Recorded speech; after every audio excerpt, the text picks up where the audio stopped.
So I was talking with a friend of mine, and she was saying that I should focus my attention more on messaging to children, because adults aren't going to change at all. They're already set in their ways, even if they're only 30. And that kids are the people who have the ability to make change in their lives. They make decisions, and that my thoughts for them could be more powerful and useful than they would be to an adult. And I was thinking about that. It's possible that I should talk to kids more, you know.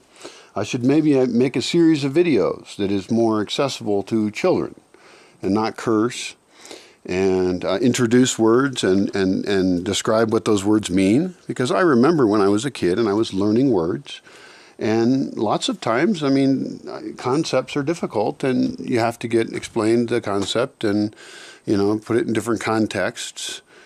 Also, I mean, the stereotypical focus of children is, I think sometimes maybe kids are able to do a lot more intellectually than they have an opportunity to experience, because they're presented things kids like flashy things, or, you know, dinosaurs, which are great.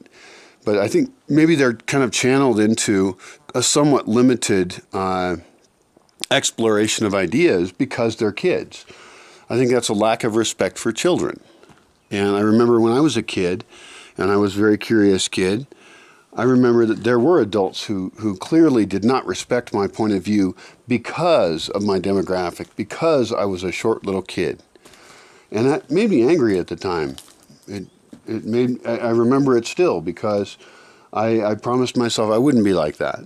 And so maybe I can speak with children in a very honest way that has respect for them, and that can give them some ideas and some thoughts about how they can live their lives in better ways.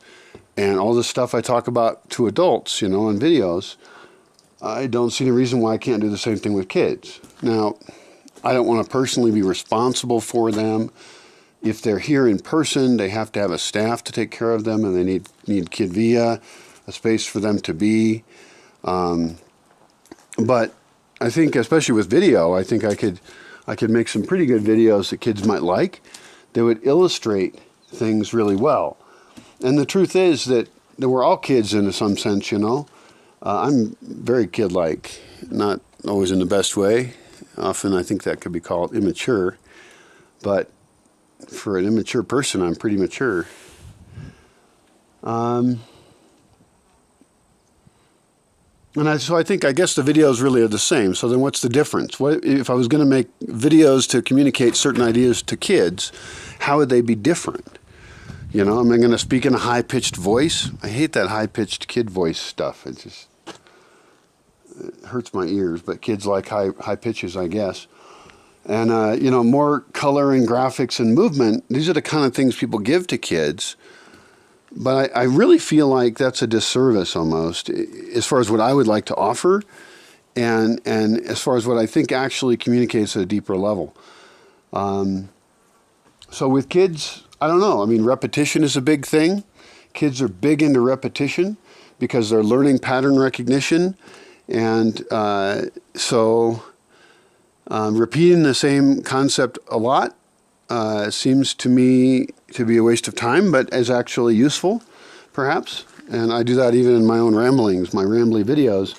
I do say the same thing over and over. I mean, if you listen to enough of my videos, you're going to hear the same concept. But it's going to be couched in a slightly different context, and I might introduce some other ideas. And this is just pure thought processes stuff. I mean, I just wing these. There's no script. I don't even have an outline. You know, I don't have a piece of paper with an outline of what I'm going to say. And I think that's okay, because we're looking to communicate ways of thinking about things. And so I think to do that with kids, I don't know that there's that big a difference. I guess vocabulary is a huge issue, that they may not know the terminology of something, but I'll tell you, that's true of adults as well, with the things I talk about.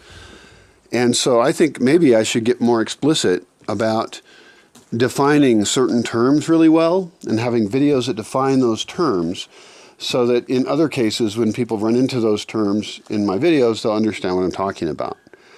Because I think a lot of conversations happen in the absence of an understanding of what different terms mean. And in a great many cases with absolutely important and critical terms, there's a wide diversity of ways of perceiving what that might mean, what that term means. And those are problem terms. Sometimes I call them contaminated words, where if I use that word, effectively I'm shutting down communication because we have such different concepts of what that word even means, a lot of emotional baggage with it.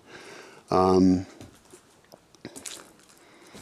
so using some terms actually makes communication very difficult. Although people have to step up and realize that, and they have to step up and take that as a challenge to understand that a word doesn't mean one thing, although you'd like it to, and that it's being used different ways, and we have to overcome that basic communication problem we have.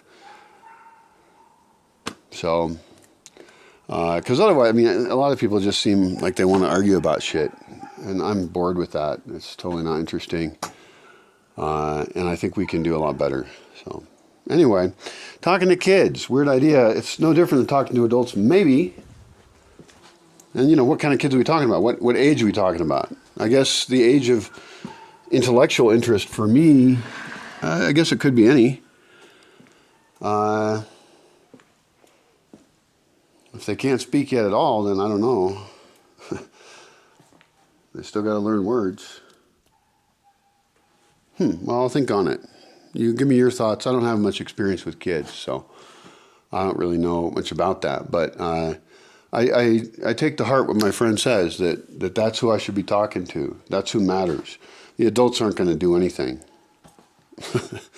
So...